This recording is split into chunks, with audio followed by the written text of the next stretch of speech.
पुण्यात्माओं, परमात्मा की महिमा को सुनना और उच्चारण करना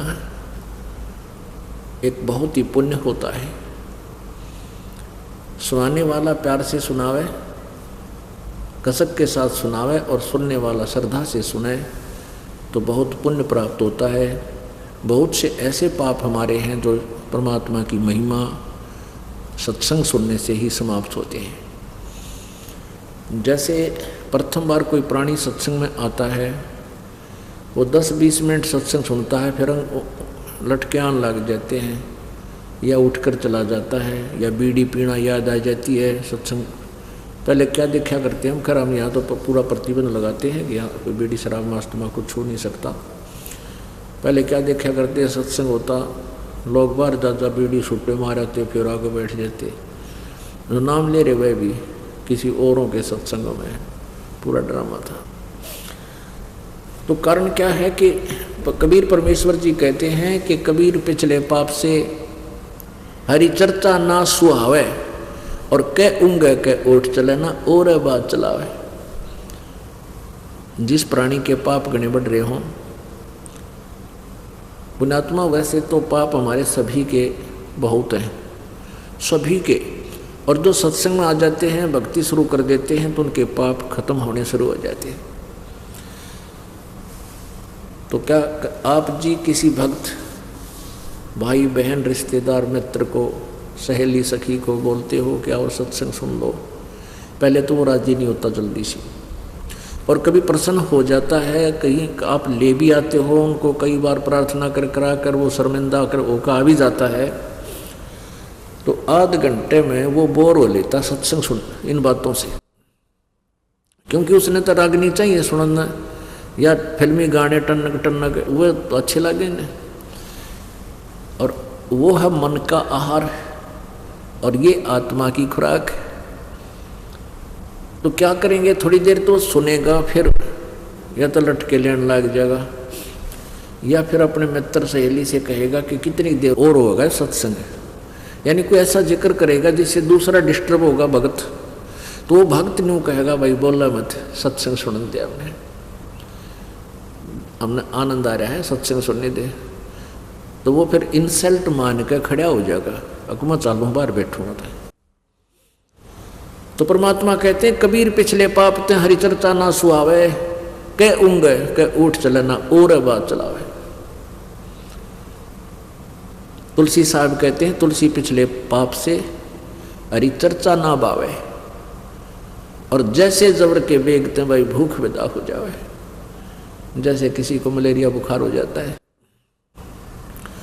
तो उसको आहार, रोटी भी कड़वी लगती है, सब्जी भी कड़वी लगती है, उसको सेब संतरे खिलाना चाहें वो भी कड़वा लगता है, और मनुखा दाख भी उसको कड़वी लगती है।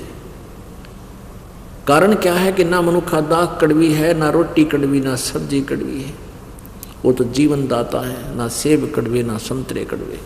उसके बुखार ने उसके शरीर की व्यवस्था को इतना बिगाड़ दिया कि मीठी पदार्थ भी उसको कड़वा लगता है। पुण्यात्माओं, इसी प्रकार जिनके पाप कर्म घने हैं उनको ये परमात्मा के सत्संग रूपी मनुखा दाख ये भी अच्छी नहीं लगती।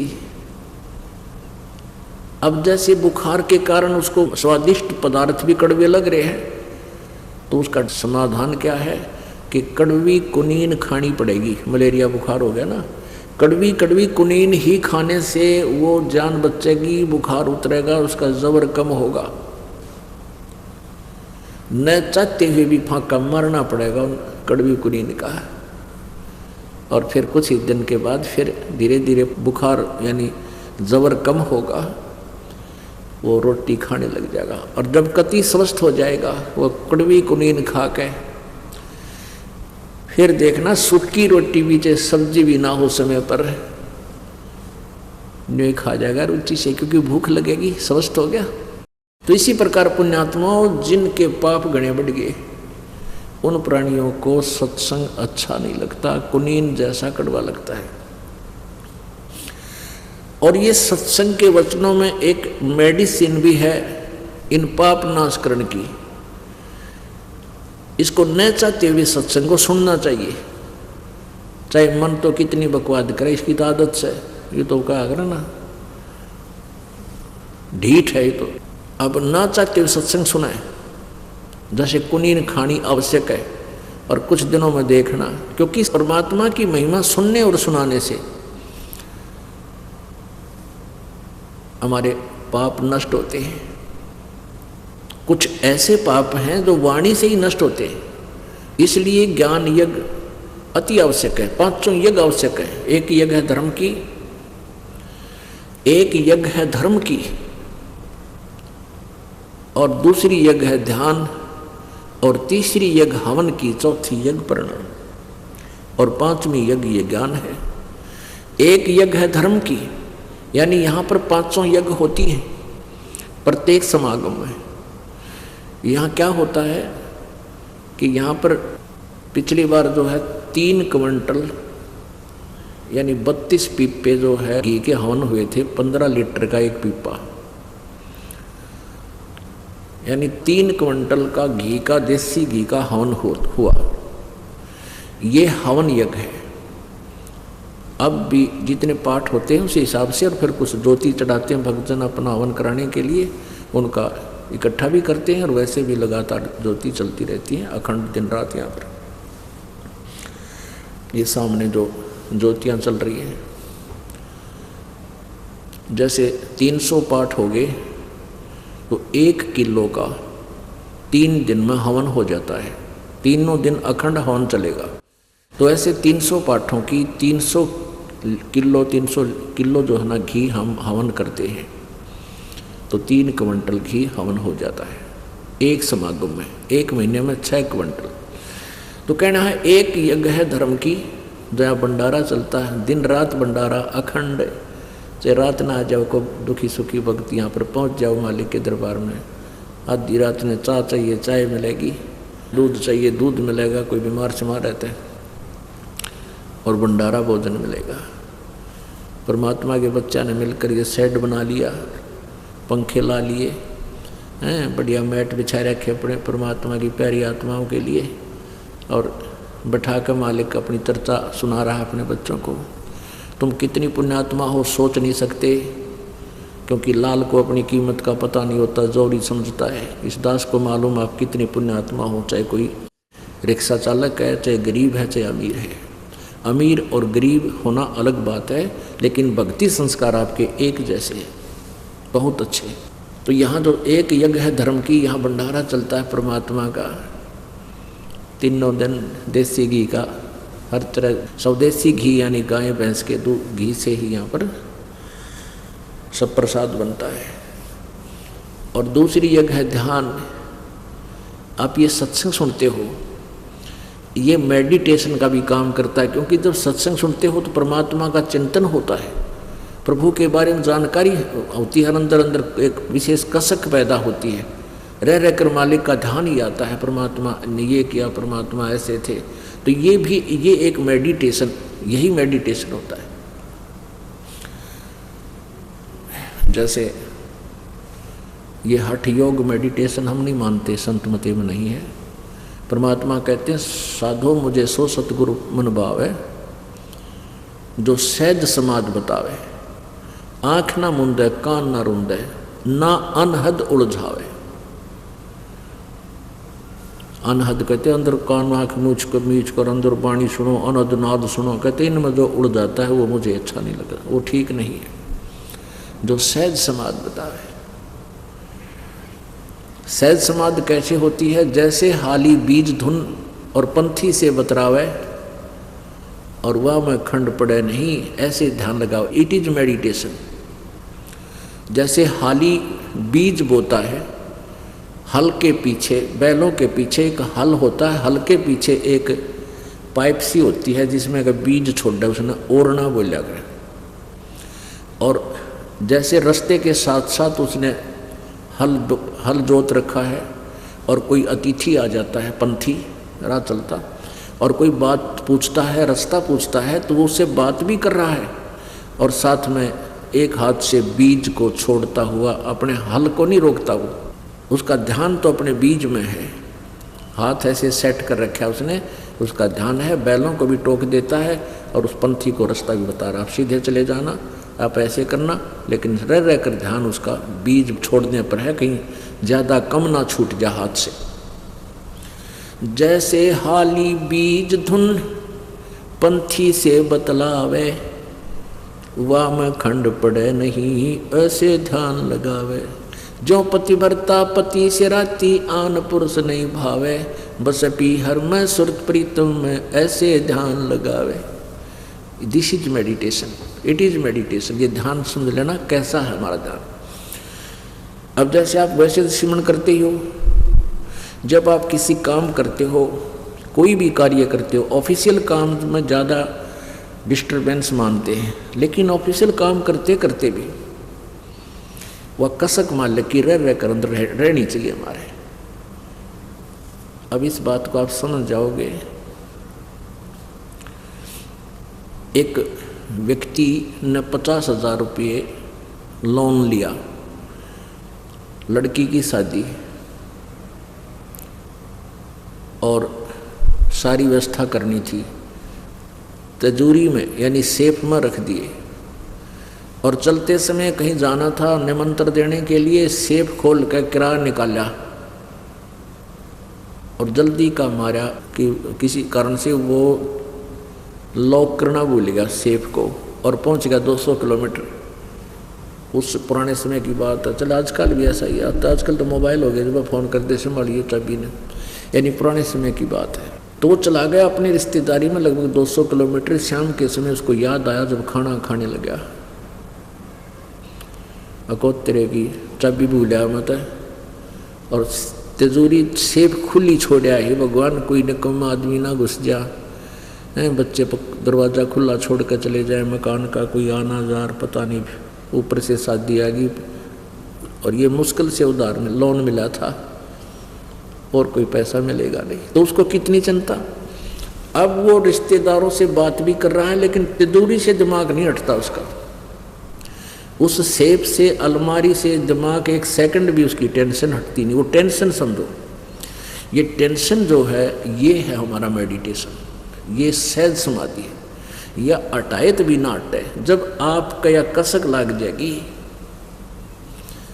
वो कसक कैसे लगेगी। आगे गए ना बावड़े रहते भी सब जाही, बिन साहिब की बंदगी की ठोर ठिकाना नहीं। जैसे मोती ओस का ऐसी तेरी आव, गरीबदास कर बंदगी बहुर न ऐसा दाव। अब परमात्मा की बारे में जब हमारे हृदय में यह जगह बन जाएगी कि ना तो मनुष्य जीवन बार बार मिलेगा, और मनुष्य जीवन मिल गया तो ज्ञान नहीं मिले कि मनुष्य जीवन में चाटाएंगे खाम, वो तो फिर एक पशु जैसा धंधा, तो असंख्य बार जन्म हो जाओ मनुष्य का, जैसे मोक्ष नहीं हुआ, परमात्मा प्राप्ति नहीं हुई। तो आपके अंदर एक विशेष कसक बनेगी, और ये कसक जो है, जैसे आप कोई ऑफिशियल काम भी करते हैं तो भगवान की भूल नहीं पड़ सकती, भले ही सिमरन नहीं हो सकता, लेकिन वो चिंतन नहीं छूट सकता। परमात्मा की याद भगवान ने ऐसा है, वेदों में ऐसा लिखा है। ये रह कर हमने तो एक ऐसा माहौल बनाना है, एक ऐसा रूटीन बनाना अपने दिमाग का कि ये बकवादा तटका भगवान के चरणों में ही लगा रही। ये मालिक की वाणी याद आने लग जाएंगी जब आप कोई रिटर्न कार्य करते हो। सुखदेव ने 84 भुगती बना पजावे खरगो, तेरी क्या बुनियाद पुरानी तू पेंडा पंथ पकड़वो। कि इस तरह की बातें याद आवेंगी कि सुखदेव जैसे ऋषि भी सत साधना ना करने से गदा बना कुमार के माटी डोई, और परमात्मा कहते तेरी क्या बुनियाद पुरानी तू पेंडा पंथ पकड़ो। पेड़ा माने पंथ माने वे ऑफ वर्शिप, पूजा की विधि, पूजा का मार्ग, ये अकॉर्डिंग टू द शास्त्र, ये पकड़। तेरी क्या बुनियाद है, तू अटपट करने लग रहा है, अपनी मनमर्जी से साधना कर रहा है। तो कहने का भाव ये है पुण्यात्माओं, परमात्मा की जो वाणी कहते हैं, एक यज्ञ है धर्म की, दूसरी यज्ञ है ध्यान, और तीसरी यज्ञ है हवन की। अब हवन कैसे करते देखा हमने, ये बटवाड़ा करते, गेर कर लकड़ी बड़ा कुंड बना लेते, उसमें गेर कर लकड़ चंदन का लकड़ी और स्वाहा स्वाहा लोटे पर गेरे, उनका गुणा घर तक पड़ा हुआ था, गिरनिए थे। अब उस लकड़ी के द्वारा हवन करने से लकड़ी भी जलती है, लकड़ी से कार्बन डाइऑक्साइड पैरेलल बराबर बनती जा रही है। और हम हवन कैसा करते हैं, एक 100 ग्राम, इसमें मेरे ख्याल में 100 ग्राम रुई नहीं लगी हमारी इन ज्योतिया में, ज्योति जला रखी, और इसमें अब के लगभग 2.5 क्विंटल से भी ज़्यादा हवन होगा। पिछली बार 3 क्विंटल और 30 किलो किया था हवन, तो मुश्किल से 200 ग्राम 150 ग्राम जो है ना रुई लगी होगी, और 3 क्विंटल से भी 30 किलो ऊपर हवन हो गया। और जब लकड़ियाँ तकरीबन माने 1 क्विंटल गेला लकड़ी जो फूकनी पड़ेंगी में, तो वो कार्बन डाइऑक्साइड साथ में। तो परमात्मा ने जो तरीका बता रखा है कि एक ज्योति लगा दो, हवन हो रहा है। हवन घी के प्रज्वलित होने से ही हवन होता है। भगवान की चर्चा कभी करो, किसी समय करो, वो अलग है, वो ज्ञान चर्चा है। तो तीसरी यज्ञ है हवन की, या हवन भी होता। चौथी यज्ञ प्रणाम। एक प्रणाम करने से भी एक यज्ञ का पुण्य आपको प्राप्त होता है, पर हृदय से जो देखा देखी नहीं लौटना है कि सारे लौटे हैं मैं भी लेट जाऊं, प्रणाम करना है ना, बूंदा सा लगूंगा एकला खड़ा रहा था, ये कोई प्रणाम नहीं है, उसका अकाउंट नहीं होगा। कहते हैं जय गोपाल दंडवत करो, चाहे पैरा पड़ प्रणामे, पर दुआ करो दिल पाक से है, वो असला असल सलाम। जब प्रणाम करो दिल पाक से, पवित्र हृदय से, सच्चे दिल से, अपना परम कर्तव्य जानकर, इस मिट्टी को मिट्टी जानकर और प्रणाम करो, इससे अभिमान खत्म होगा। अभिमान जीव का सबसे बड़ा शत्रु है। जब तक हमारे अंदर अहंकार है भगवान निकट नहीं आ सकता। और हमने चाहिए भगवान से किसी प्रकार मिल रहे, हमने तो परमात्मा के लिए कमर कसी है, फिर उसमें अग्रम अग्रम किसा। जो बच्चा मिलिट्री में भर्ती हो गया और वहाँ जाकर वो सारी रिहर्सल करवाते हैं, उससे सारे ऐसे कोनियों के बल भी चलवाते हैं, रस्सों पर भी कुदवाते हैं, ऐसे पकड़ कर भी ऊपर, यानी सारी प्रैक्टिस कराते हैं ताकि मार ना खाओ बालक। कभी आमना सामना होगा जब शत्रु थे, जो हर दाव लगा ले, सब तरह ट्रेंड हो। तो दास भी आपको यहाँ ट्रेंड करना चाहता है कि जब काल के साथ आपका आमना सामना होगा, यानी यहाँ से हम जब चलेंगे तो आप मार ना खा जाओ। अब जब फौज में भर्ती होए गया तो फिर नखरे किसे भाई, सारी क्रिया करनी पड़ेगी, वहाँ अपनी ना चल है। तो ऐसे यहाँ भी आपने प्रवेश पाए लिया तो हमने हर तरह से अपने आप को ढालना पड़ेगा जो परमात्मा के नियम हैं, तभी हम सही सिपाही होंगे, तभी हम सही भक्त होंगे। तो पुण्यात्मा 5वीं यज्ञ है ज्ञान की। अब ये ज्ञान यज्ञ जो आपका चल रहा है, सत्संग रह कर सुनाया जाता है, इसका बहुत पुण्य आपको मिलता है। और हमारा कोई सिर में दर्द नहीं, 4-4 घंटे 5-5 घंटे सत्संग करूँ दिन में, और फिर आप जी से साथ आपसे मिलता हूँ, कुशल मंगल पूछता हूँ। तो आपको यहाँ बुलाने का उद्देश्य है कि डॉक्टर को पता होता है कि ये रोग कटेगा कैसे मरीज का, तो वो हर ट्रीटमेंट समय पर देता रहता है, तभी वो स्वस्थ कर देता है। तो ये ज्ञान यज्ञ है। तो कहते हैं तुलसी पिछले पाप से हरि चर्चा ना बावे, अच्छी नहीं लगे, और जैसे जबर के बेगते भूख विदा हो जाए। कुछ ऐसे पाप हैं जो सत्संग के श्रवण करते हैं या शारीरिक सेवा करने से ही समाप्त होते हैं, उनका और कोई विकल्प नहीं। तो फिर क्या होगा कि कुछ दिनों के बाद आपने इतनी भूख लगेगी, आप डटे नहीं डटो। वही व्यक्ति जो पहले 1/2 घंटा भी नहीं सुन सका था माल्य की वाणी को, अब वो ने सोचा 2 घंटे के बाद भी आगे और क्या बताओगे गुरु जी, कौन सी कथा सुनाओगे। तो ये भूख लगी, आप स्वस्थ, आपकी आत्मा स्वस्थ होगी। और आपके मन में मान ले कभी भी साल में 2 वर्ष में ये आने लगा कि ये कथा तो मैंने सुन रखी है, गुरुजी ने फिर वही सुना दी, तो समझो आप फिर अस्वस्थ हो गए, आपके ऊपर कोई कर्म की मार ज़्यादा होगी। अब जैसे सुबह रोटी खाई थी आपने, रोटी वही है, सब्जी फिर बदल हो सकता है थोड़ा बहुत, और सुबह भूख लगी और शाम को फिर वही रोटी, अगर आपने ये लगा कि ये रोटी तो खाई नहीं थी सुबह, यानी अरुचि होगी आपकी, तो समझो आप फिर बीमार हो लिए, आपके कहे तो बदहजमी होगी या कोई बुखार घेरने वाला है। तो उसका ट्रीटमेंट क्या है? जैसे अब ये सत्संग आप सुन रहे हो और ऐसा लगता है कि ये कथा तो बहुत बार सुन ली, गुरु जी पिछली बार भी ऐसा सुनाया था, अरे 100 बार सुन ले, सुबह रोटी खाई भूख लगी, शाम ने फिर भूख लगी है तो आप समझ तो नहीं, तो आपकी आत्मा पर फिर कोई ज़बरदस्त दबाव आ गया। उसका ट्रीटमेंट क्या है, उसका विकल्प क्या है कि ना चाहते हुए सत्संग को सुनता ही रहना चाहिए, फिर 1-8 घंटे के बाद देखना आपकी कैसे रुचि बढ़ती है, क्योंकि ये साथ में मेडिसिन का काम भी करता है। अब परमात्मा क्या बताया करते हैं, वेद कतेब झूठे ना भाई, झूठे हैं जो समझे नाही। ये वेद झूठे को ना, तो मैं सुनी सुनाई लोक वेद दंत कथा बना रहे थे, भगवान निराकार है, निराकार है, उसका प्रकाश देखा जाता है। अरे भगवान बिना प्रकाश क्या का देखा? ये कोई कहे सूर्य निराकार है, सूर्य का प्रकाश देखा जा सकता है? कोई मेल खाई बात कभी भी नहीं। ये तो अंधा की बात, अंधों से सुनी हुई, अंधे ही आगे प्रचारक बने हुए हैं। आंखें वाला ये नहीं कह सकता कि सूर्य निराकार है, सूर्य का प्रकाश ही देखा जा सकता है। अब रामानंद जी भी ये कहने लगा कि हे भगवान, इससे सिद्ध है कि वेद तो झूठे हैं फिर, क्योंकि हम वेदों में तो परमात्मा निराकार लिखा है। कबीर परमात्मा बोले कि नहीं, वेद पढ़े पर वेद न जाने, ये बाँचे पुराण 18, और जड़ को अंधा पत्ते खोवावे, भूल गया सिरजनहारा।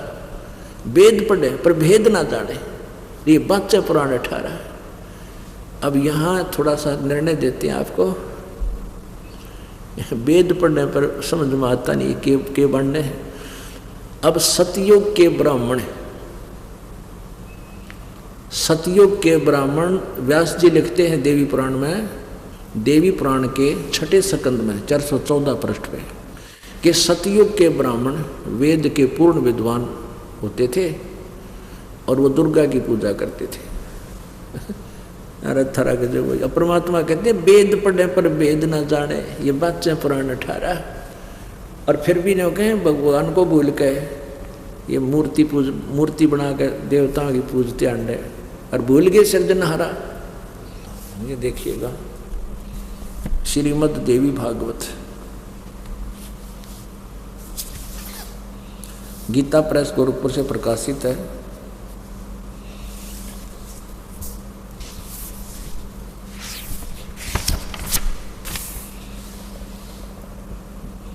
संपादक हनुमान प्रसाद पोदार, चिमनलाल गोस्वामी।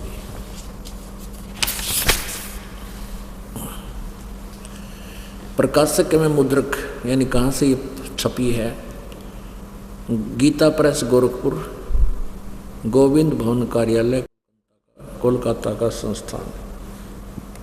ये इनके फैक्स और फोन नंबर हैं, ईमेल वगैरह है।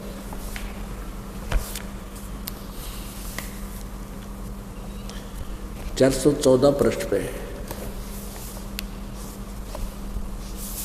6ठा स्कंद,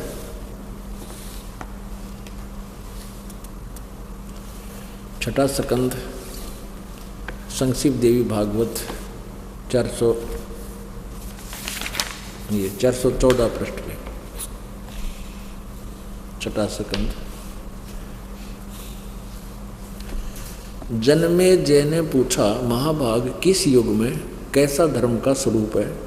इस संपूर्ण विषय को विशेष रूप से बताने की कृपा कीजिए। व्यास जी बोले, राजन, यह निश्चय है कि सतयुग में ब्राह्मण वेद के पूर्ण विद्वान थे।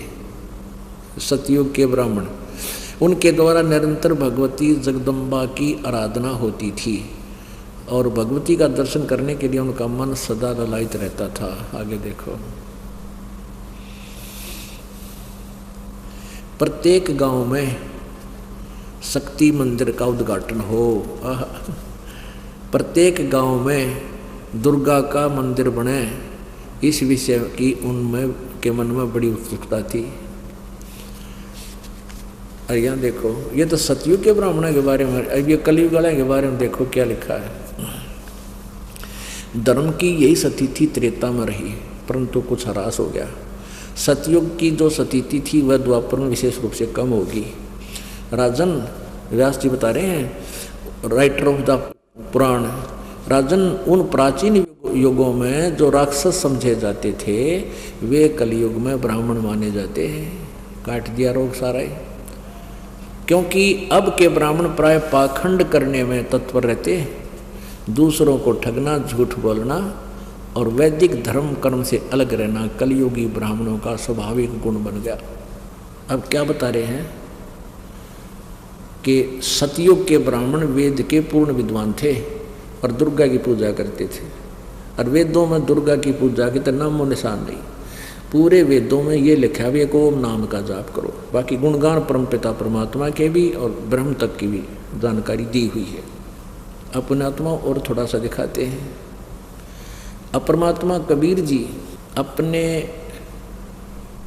अपनी प्यारी आत्मा अर्थात अपने गुरुजी रामानंद जी को गुरु बना करके उसका भ्रम मिटा रहे हैं।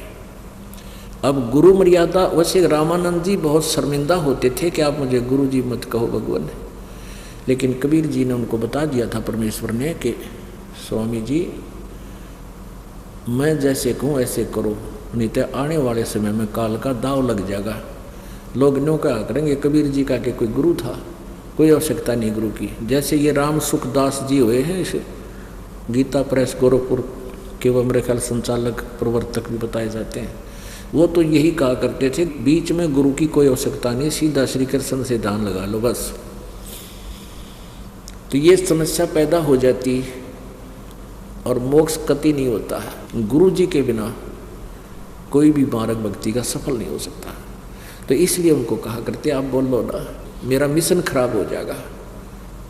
आपकी मैं हर भावना को समझता हूँ, लेकिन आप औपचारिक रूप से मेरे गुरु बने रहना। ऐसे वो गुरु जी बने हुए थे। अब रामानंद जी को परमात्मा समझा रहे हैं कि आप भी वेद नहीं समझ सके, आप तो समझोगे कहाँ, सतयुग त्रेता द्वापर के ब्राह्मण नहीं समझ सके, आपकी तो क्या बुनियाद है कि आप समझ जाओ। अब देवी पुराण दिखाया तो रामानंद जी सुन्न हो गए। सचमुच ये तो ऐसा लिखा है, और वो भी ब्राह्मण था, रामानंद जी ब्राह्मण थे।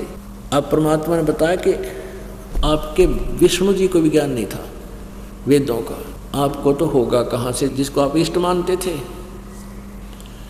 परमात्मा ने बताया कि देखो श्रीमद् देवी भागवत और प्रथम स्कंद में, ये वही श्रीमद् देवी भागवत है, 28-29 पृष्ठ पे है। पहला स्कंद और पृष्ठ नंबर संस्कृत देवी भागवत 28 पृष्ठ पे नीचे देखिएगा। नारद जी और व्यास जी राइटर ऑफ द पुराण बात हो रही है, आपस में चर्चा है। नारद जी ने कहा महाभाग व्यास जी, इस विषय में जो पूछ रहे हो ठीक यही प्रश्न मेरे पिताजी ने भगवान श्री हरि से किया था, विष्णु जी से। देवादिदेव भगवान जगत के स्वामी हैं, लक्ष्मी जी उनकी सेवा में उपस्थित रहती हैं, दिव्य कौस्तुमणि उनकी शोभा बढ़ाती है, वे शंख चक्र गदा पद्म लिए रहते हैं, पीताम्बर धारण करते हैं, यानी 4 भुजाएं हैं। ये विष्णु जी के विषय में। वे चराचर जगत के आश्रय दाता हैं, जगत गुरु एवं देवताओं के भी देवता हैं। ऐसे जगत प्रभु भगवान श्री हरि महान तप कर रहे थे, उनकी समाधि लगी थी। यह देखकर मेरे पिताजी ब्रह्मा जी को बड़ा आश्चर्य हुआ।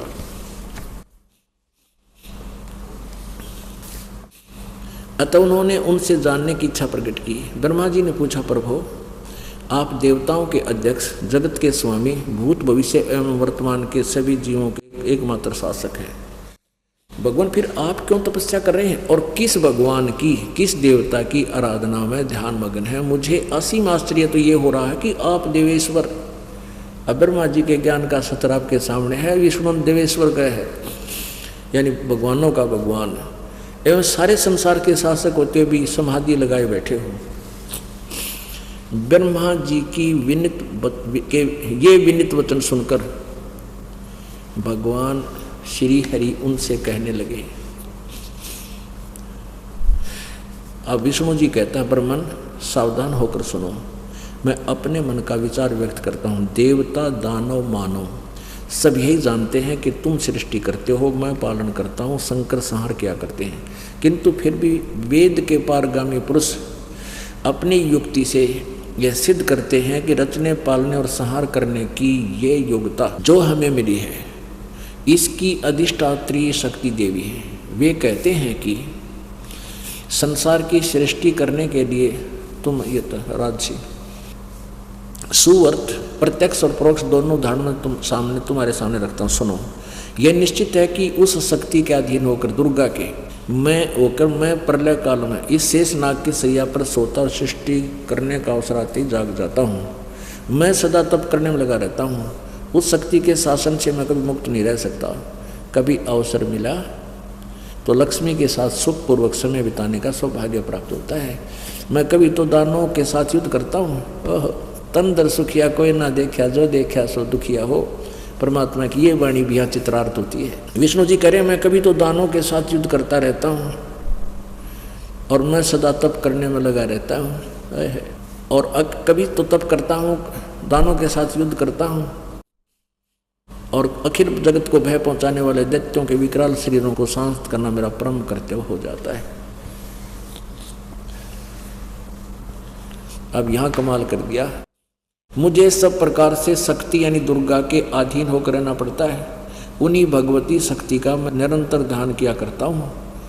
ब्रह्मा जी, मेरी जानकारी में यानी मेरे आध्यात्मिक जितना मुझे ज्ञान है, इन भगवती शक्ति से बढ़कर कोई देवता नहीं कि दुर्गा से ऊपर मेरी जानकारी में कोई परमात्मा नहीं है। ये फाइनल गॉड है। पुण्यात्मा, ये है वो खजाना जो हमारे सदग्रंथों में लिखा है। ना तो ब्रह्मा को ज्ञान, ना विष्णु को ज्ञान, ना नारद को ज्ञान, ना व्यास को ज्ञान। वेदों के बारे में वेद क्या बताते हैं? व्यास जी नारद जी से पूछे हैं। नारद जी कहते हैं, ब्रह्मा मेरे पिताजी का ये समस्या हो गई थी, उसने विष्णु जी से पूछा और विष्णु जी ने यह काट दी टाट, यो बता दिया ज्ञान ने। कहा मैं तो दुर्गा से ऊपर कोई भगवान ने ना मानता, मैंने बेराय को नहीं, मुझे ज्ञान नहीं। अब दुर्गा क्या कहती है 562-63 पृष्ठ पे इसी देवी पुराण के अंदर 7वां स्कंद,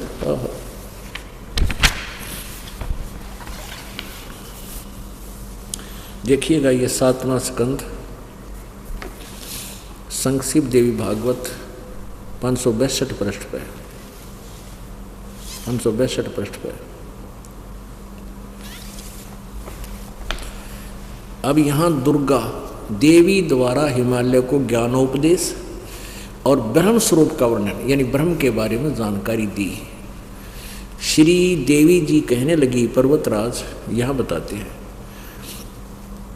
उस ब्रह्म का क्या स्वरूप है ये बतलाया जाता है। पहले तो अपने बारे में बताती है, फिर कहती है वो ब्रह्म, उस ब्रह्म के बारे में बताती हूँ जो प्रकाश स्वरूप सबके अत्यंत समीप में स्थित, हृदय रूप गुहा में स्थित होने के कारण गुहाचर नाम से प्रसिद्ध और महान पद अर्थात परम प्राप्य है। वह समस्त प्रजा के ज्ञान से परे है, अर्थात किसी की बुद्धि मानने वाला नहीं है, यह तुम जानो। जो परम प्रकाश रूप है, जो सूक्ष्म से भी अत्यंत सूक्ष्म है, जिसमें संपूर्ण लोक और उन लोकों में निवास करने वाले प्राणी स्थित हैं, वही ये अक्षर ब्रह्म है। वही सबके प्राण है, वही सबकी वाणी है और वही सबके मन है। अब देखो ये कहाँ से शुरू करती है, उस ब्रह्म का यानी तत्व ब्रह्म। ये बात तक करे तत्व ब्रह्म की, परम अक्षर ब्रह्म की, और देखिए आखिर में छोड़ देगी कहाँ जाके। यहाँ कहती है और यही वह यह अक्षर ब्रह्म है, अक्षर ब्रह्म, अक्षर पुरुष। वही सबके प्राण है, वही सबकी वाणी है और वही सबके मन है, वही परम सत्य और अमृत अविनाशी, अमृत अविनाशी तत्व है। सौम्य, उस वेदने योग्य लक्ष्य का तुम वेदन करो, मन लगाकर उसमें तन्मय हो जाओ। कैसे? सौम्य, उपनिषदों में कथित महान अस्त्र रूप धनुष लेकर उस पर उपासना द्वारा तीक्ष्ण किया हुआ बाण संधान करो। बाण संधान करो और फिर भावानुगत चित्त के द्वारा उस बाण को खींचकर उस अक्षर रूप ब्रह्म को ही लक्ष्य बनाकर वेदन करो। अब यहाँ कहाँ ले आई? परवण माने ओम धनुष है और जीवात्मा बाण है और ब्रह्म को उसका लक्ष्य कहा जाता है। अब यहाँ स्पष्ट किया है कि परवण ओम धनुष है और जीवात्मा बाण है और ब्रह्म को उसका लक्ष्य कहा जाता है। यानी साधक ओम का जाप करे और ब्रह्म प्राप्ति की चेष्टा करे, इसका सीधा सारथ है। आगे देखो, उस एकमात्र परमात्मा को ही जाने, दूसरी सब बातों को छोड़ दे। यानी अपने बारे में कह रही है कि कोई भी मेरी भी पूजा मत करो, केवल उस परमात्मा की यानी ब्रह्म की साधना करो ओम का जाप करके। यही अमृत रूप परमात्मा के पास पहुंचाने वाला पुल है। संसार समुद्र से पार होकर अमृत स्वरूप परमात्मा को प्राप्त कराने का ये सुलभ साधन है। इस आत्मा का यहाँ क्या कहती हैं? उस हृदय में विविध रूपों में प्रकट होने वाला परब्रह्म। अब देखो है इनका ज्ञान खिचड़ी कि परब्रह्म पाएगी कि तब ब्रह्म क्या है कि तब परब्रह्म संतरण करता है, अंतर्यामी रूप से वर्तमान रहता है। इस आत्मा का यानी इधर परब्रह्म कह रही है, यहाँ फिर ब्रह्म पाडटी। इस आत्मा का ओम, यहाँ परमात्मा लिखना चाहिए, इस परमात्मा का ओम के जप के साथ ध्यान करो। इससे अज्ञान में अंधकार से सर्वथा परे और संसार समुद्र से पार जो ब्रह्म है उसको पा जाओगे, तुम्हारा कल्याण होगा। कह दी, सारा कह दिया इसने। आगे देखो, और वो कहाँ रहता है? यह सबका आत्मा ब्रह्म, आगे ब्रह्म का ऊपरी वो ब्रह्म लोक रूप दिव्य आकाश में स्थित है, वहाँ रहता है, ब्रह्म लोक में रहता है।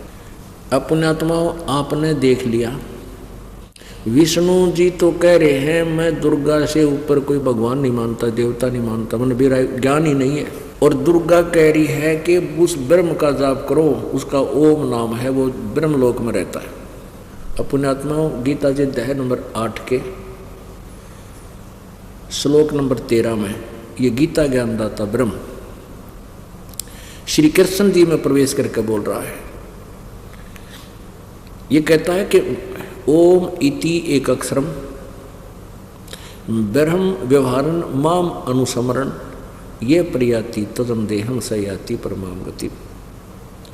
मेरा एक मुझ ब्रह्म का, माम ब्रह्म, मुझ ब्रह्म का एक ओम अक्षर है, उच्चारण करके सिमरण करने का। और जो इसका अंतिम श्वास शरीर त्यागते समय इसका सिमरण करता हुआ जाता है, शरीर छोड़ते समय, तो स याति परमाम गति, वो ओम नाम से मिलने वाला जो लाभ है वो प्राप्त होता है। वो कहाँ जाता है?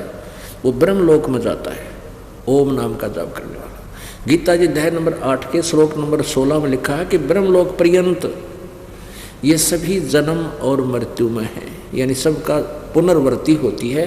ब्रह्मलोक में गए हुए प्राणी भी फिर दोबारा पुण्य समाप्त होने पर पृथ्वी लोक पर 83 लाख योनियों में फिर आते हैं। गीता ज्ञानदाता ब्रह्म चौथे अध्याय के 5वें श्लोक में और दूसरे अध्याय के 12वें श्लोक में, चौथे अध्याय के 5 और 9 श्लोक में स्पष्ट करता है कि अर्जुन, मेरे भी जन्म होते हैं, तेरे भी होते हैं, पहले भी थे और आगे भी होंगे, अब भी हैं। अर्थात मैं भी नासवान हूं, तुम भी नासवान हो। फिर गीता जी अध्याय नंबर 18 के श्लोक नंबर 62 में कहा कि अर्जुन, तू सर्वभाव से उस परमेश्वर की शरण में जा जिसकी कृपा से तू परम शांति और सनातन परम धाम को प्राप्त होगा।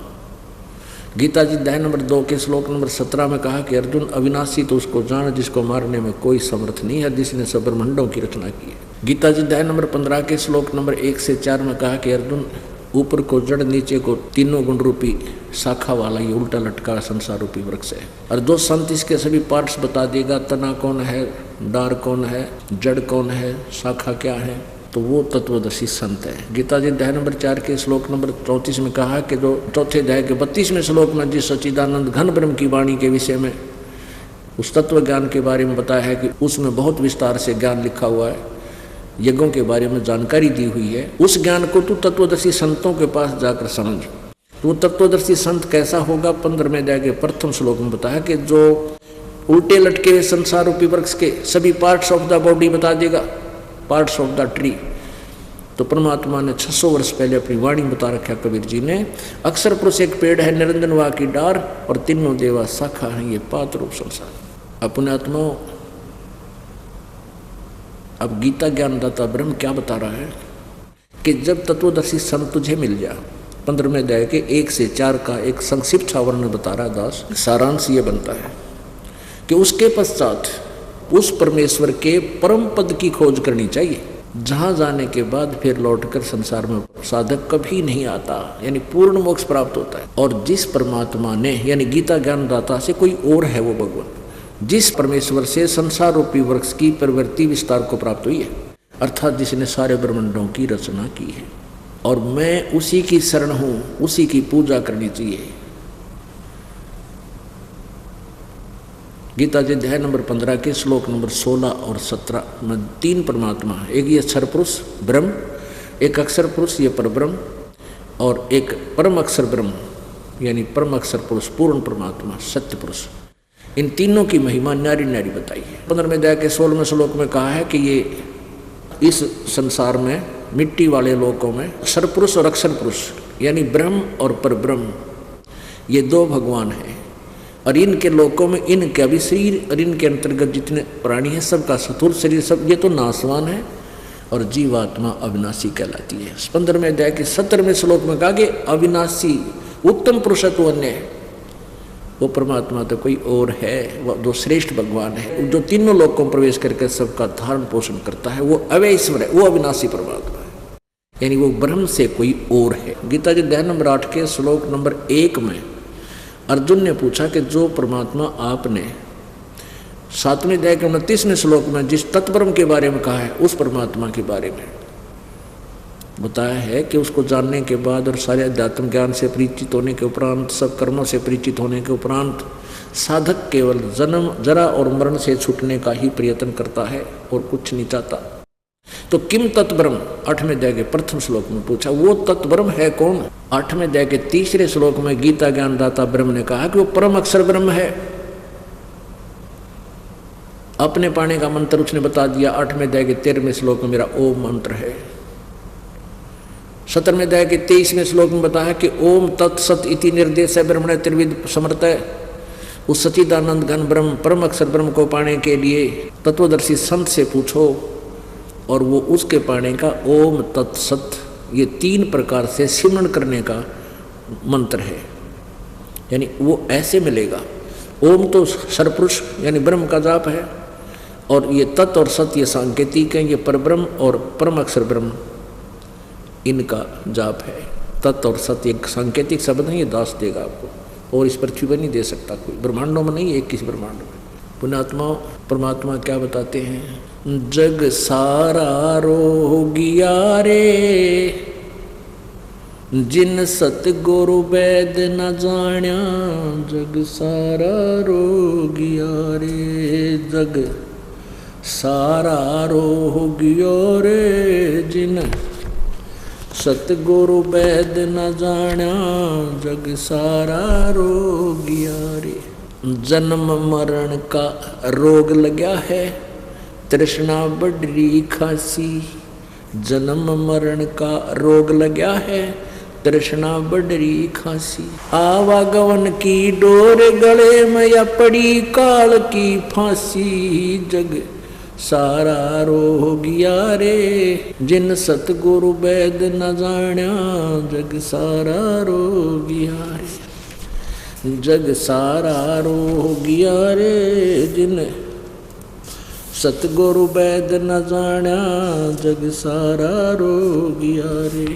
भाई साचा सतगुरु कोई न पूजे, ये झूठो जगपतियासी।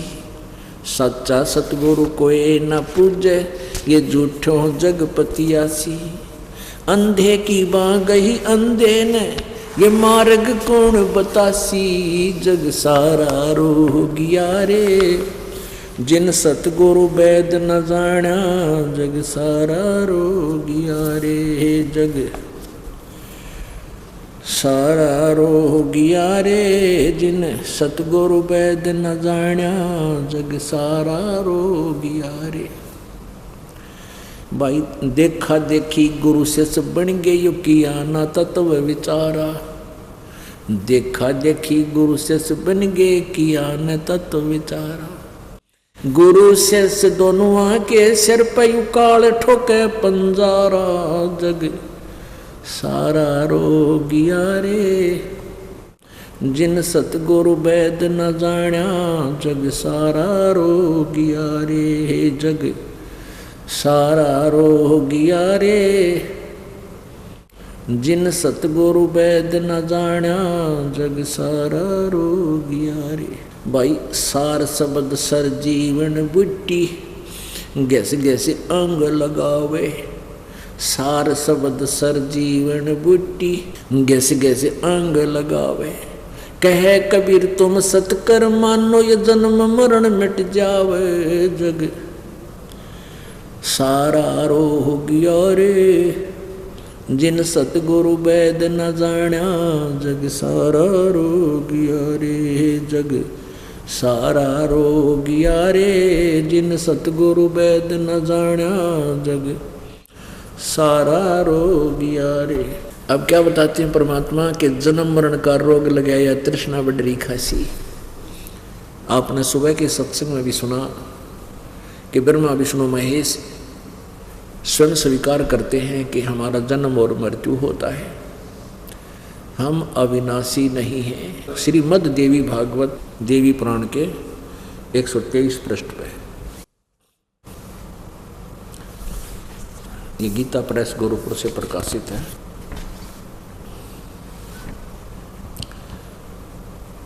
संपादक हनुमान प्रसाद पोदार, चिमनलाल गोस्वामी, और गीता प्रेस गोरखपुर से प्रकाशित है।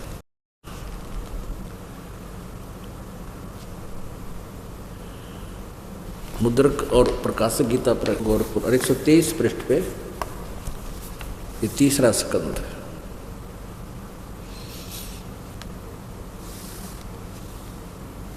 विष्णु जी कह रहे हैं दुर्गा के बारे में, अपनी माँ के बारे में, तुम शुद्ध स्वरूपा हो, ये संसार तुम्हें से उद्वासित हो रहा है। मैं ब्रह्मा और शंकर हम सभी तुम्हारी कृपा से विद्यमान हैं। हमारा आविर्भाव माने जन्म, तिरोभाव माने मृत्यु हुआ करता है।